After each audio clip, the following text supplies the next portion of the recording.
Imagine that. The power went out 3 weeks ago. No electricity, no internet, no police. The neighborhood that once seemed safe now looks like another planet, one without laws, without rules, without mercy. Your neighbor's house, the one with the solar panels gleaming on the roof, the smart doorbell, the immaculate yard, the brand new pickup truck in the garage, that house was attacked on the 4th day. They came in the afternoon without even trying to hide. 3 men. It took them less than 20 minutes. The whole family disappeared. Did you hear the screams? Or did you pretend not to hear because you knew that leaving would be suicide? Now look at your house. Does it look too good, too organized, too safe? Because in a collapse, visible security is not protection. It's an invitation. Most people who prepare for emergencies make the same fatal mistake. They think that surviving is about appearing strong. Bars on the windows, cameras on every corner, high fences with barbed wire, armed property signs, generators roaring in the yard, gleaming solar panels on the roof. Each of these elements screams one thing. There are good things here. You spent months, maybe years, preparing. You stockpiled food, water, medicine, ammunition. You trained, you planned, you did everything right. And then unintentionally, you shone a spotlight on your own house. Because predators aren't idiots. They're observers. They walk around the neighborhood before acting. They notice what everyone else ignores. And when they see a house that looks ripe for the apocalypse, they don't think best to avoid. They think someone there was prepared. They have what we need. The fortress doesn't intimidate. The fortress attracts. To understand the gray man principle, you need to think like a predator for 5 minutes.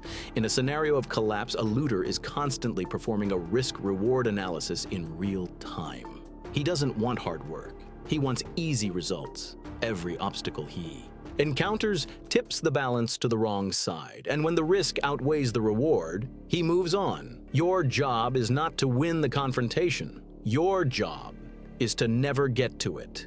The ideal home for a predator is one that appears to have great value but little resistance. A house with solar panels but no signs of active occupation. A house with a yard full of plants but no human noise. A house that screams wealth but whispers emptiness. The house he avoids? The one that seems to have nothing in it. The one that seems to have already been looted. The one that isn't worth the effort. This is the gray man's house. The concept of the gray man comes from military survival and evasion tactics. It's simple. The person who survives in a hostile environment is not the strongest. It's not the most heavily armed. It's the one nobody notices. On the street, the gray man doesn't wear clothes that draw attention. He doesn't walk too fast or too slow. He doesn't make unnecessary eye contact. He doesn't seem nervous, but he also doesn't seem overly confident. He is the human background noise, the face you've already forgotten before you even turn your head. At home, the principle is the same. Your house can't look rich. It can't look safe. It can't look full. It needs to look forgotten, neglected, already passed on, the kind of place a looter assesses in 3 seconds and discards. But what about the inside? Inside, it's a safe.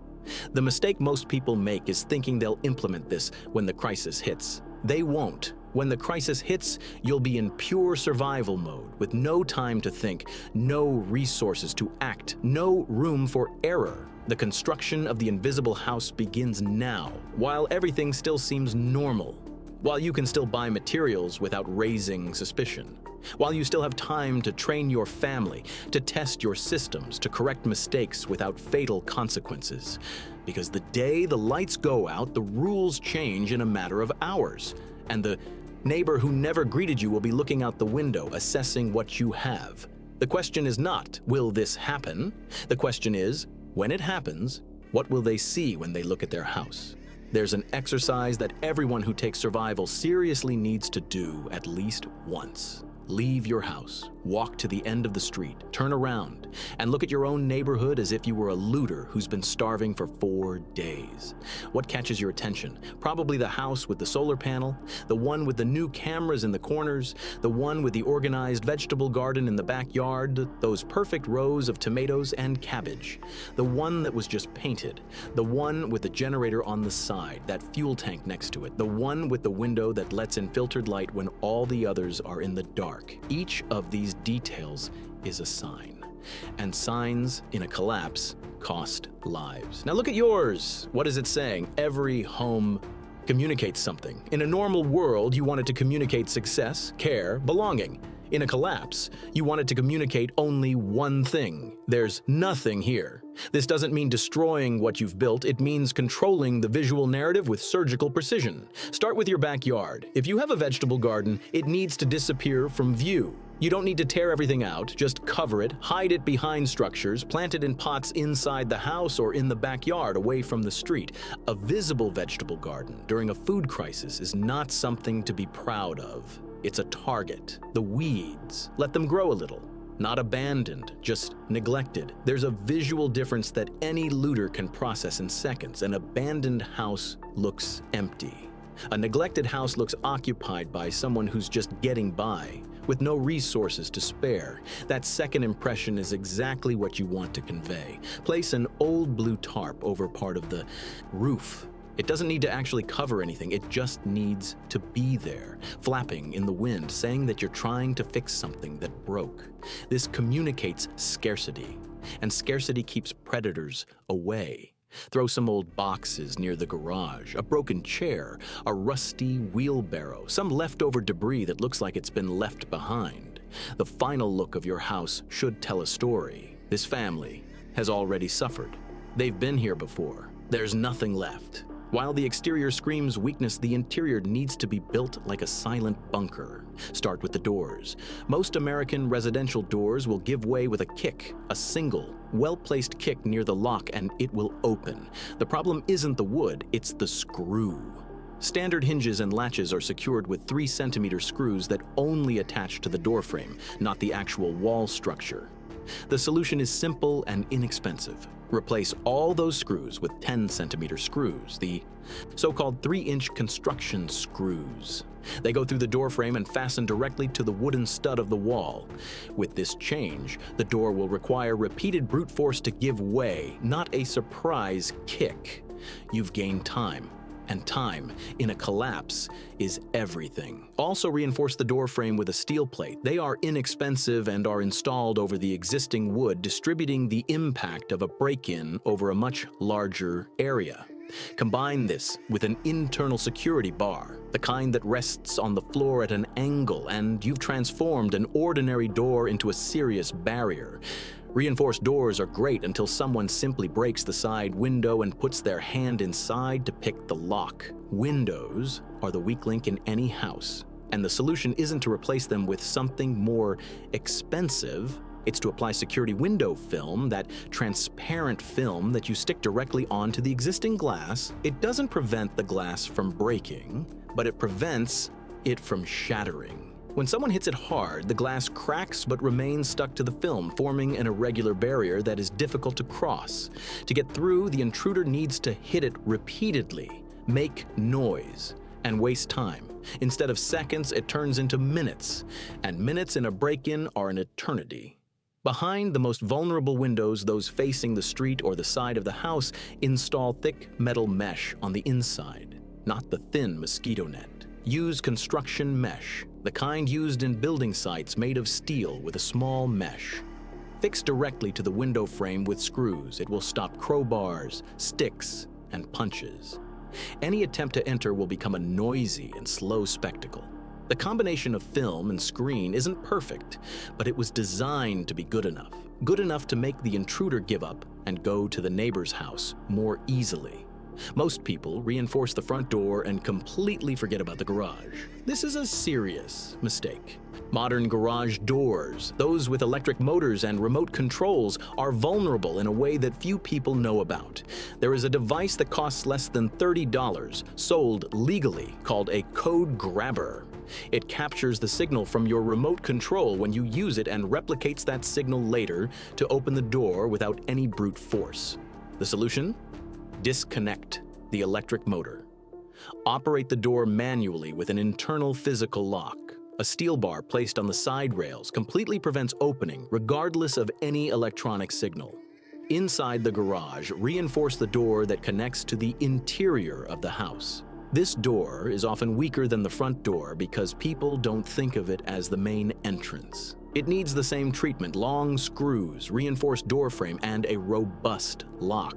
After all this, there is one rule that unifies every decision. All strength is hidden. All weakness is staged. No visible cameras, no safety warnings, no sign that they're prepared for the worst. What appears to the world is neglect or scarcity, partial abandonment. What exists inside is structure, resilience, and time. Because in the end, you're not trying to win a confrontation, you're trying to prevent it from happening. And the best battle is the one the enemy never decided to fight. There is one thing that separates the living from the dead in a prolonged collapse, and it's not the amount of food you've stockpiled.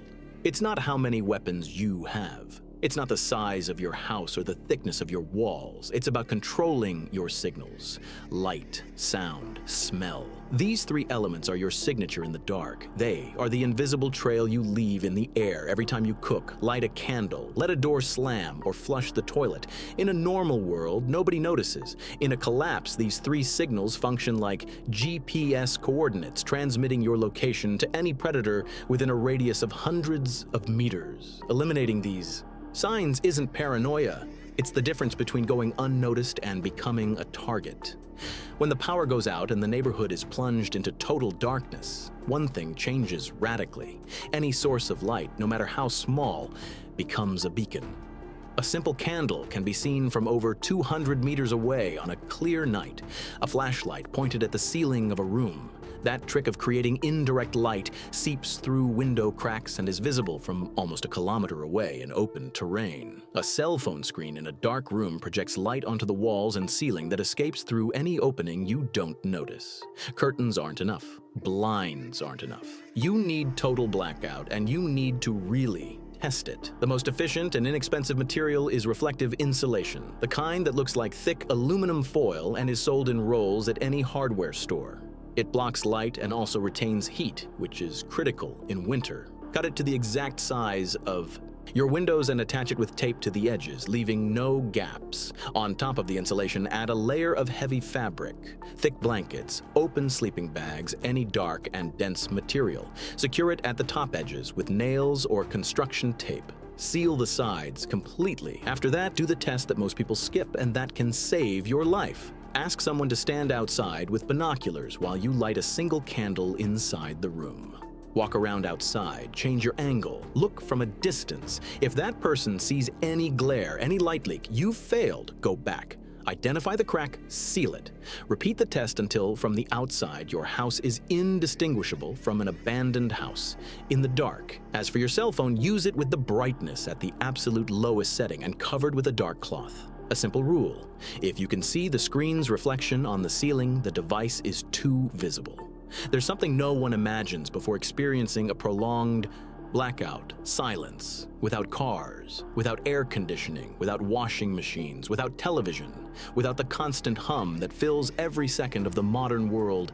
The environment becomes quiet in a way that most people have never experienced in their lives. And in this silence, every everyday sound transforms into something extraordinary. A pot falling in the kitchen can be heard 3 houses away. A door slamming echoes through the block. A child screaming in a tantrum passes through walls and windows as if they didn't exist. Flushing the toilet is like ringing a bell in a cemetery. Loud, unique, immediately identifiable as a sign of life and clean water. You need to train your family for this now, before the collapse. Not like a military exercise, but as a habit that forms slowly and becomes natural. Create quiet sessions at home. 1 hour a week where everyone moves as if someone were sleeping in the next room. Light footsteps, doors closed with your hand holding them.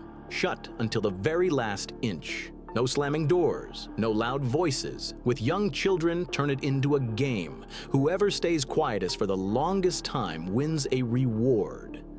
The child's brain learns through repetition and reward, and the habit formed now can be the decisive difference later. Apply physical solutions throughout the house. Rugs in all rooms with hard floors, especially hallways and the kitchen. Cushions and rubber pads on the bases of chairs. Cooking oil or WD-40 on all hinges, all of them, including the ones you never use. Weather stripping on the bottom of doors. Felt pads under any object you move frequently. Your house, when inhabited, should sound like an empty place. Of all three signals, smell is the most underestimated and the most difficult to control. You're cooking beans and rice while your neighbors have been hungry for days. That smell doesn't stay inside your house. With any kind of opening in a window, with any ventilation working, with any crack you haven't sealed, the smell of hot food travels hundreds of meters with a favorable wind. In a neighborhood where nobody is cooking, the smell of a hot meal is a primal, powerful, and irresistible signal. The main solution is the pressure cooker. It seals in the internal steam and drastically reduces the escape of odors into the environment. Virtually any preparation you would do on an open stovetop can be adapted for a pressure cooker. The investment is minimal and the benefit is twofold. It cooks faster and cooks more quietly. When it's not possible to use a pressure cooker, there are three windows of opportunity to cook with less risk. The first is when the wind is strong, because it dilutes and disperses the odor before it travels far. The second is when others nearby are also cooking, because the smell mixes and loses its identity. The third, and safest, is in the early morning, between 2 and 4 in the morning, when the vast majority of people are asleep, including opportunistic predators. Food waste disposal also requires attention. Organic waste should be buried in the yard, away from any walkways, never in the regular trash that is left visible. The smell of peels and leftovers can be just as attractive as the smell of cooked food. With the power outage, all the technology you installed to feel safe becomes dead weight. Wi-Fi camera, electronic alarm, motion sensor connected to your cell phone, all useless without network and without power. You need to go back to basics, and basics, when done well, work better than any electronic system because they have no single point of technical failure. The tin can alarm is simple and efficient. Take empty aluminum cans, place some pebbles or coins inside each one, and tie them together with thin fishing line or wire at strategic points. Side gates, passageways between houses, any approach route other than the main entrance. The line should be about 10 centimeters from the ground, invisible in the dark. Anyone passing by will knock the cans over. The noise is enough to wake you up and give you between 30 seconds and 2 minutes of head start. 2 minutes that can mean everything. The track trap is even simpler and more informative. Spread fine flour, sifted soil, or fine sand in the passageways near side windows at the garage entrance and along the back wall. Every morning, before anything else, inspect these spots. Footprints don't lie. If someone passed by during the night without making enough noise to trigger your cans, you'll know, and you'll know where they came from, which direction they went, and how many there were by the number and size of the footprints. This information is invaluable. It tells you if you've been evaluated. If they came once, they'll probably come back with more people the second time. For those who can invest a little more, trail cameras, the kind used by hunters to monitor animals, are the natural evolution of this system. They run on batteries, are motion activated, record silently, and store data on a memory card. You don't need Wi-Fi, you don't need a network, you don't need anything besides batteries. Camouflaged inside fake rocks, bird boxes, or behind branches, they are practically invisible. The goal isn't to confront those who approach you. The goal is to know that someone was there before you feel something is wrong. Lights off, sound controlled, odor eliminated. These three elements combined do something that no fence, no expensive camera, and no armed property warning can do. They make you non-existent. A house in complete darkness without any identifiable sounds, without the smell of food in the air, feels like an empty house. And an empty house is a house that's not worth the effort. The predator stops on the sidewalk, looks, listens, sniffs. It sees no light. It hears no movement. It smells no food. It moves on. And you, inside, hear his footsteps receding. Everything you've seen so far serves a single purpose: to ensure that no one ever gets close enough to force you to make a difficult decision. But the real world isn't perfect. Systems fail, people make mistakes, children make noise at the wrong time. Someone more determined, more desperate, more numerous decides that their house is worth the risk. It is for this moment that what comes next exists.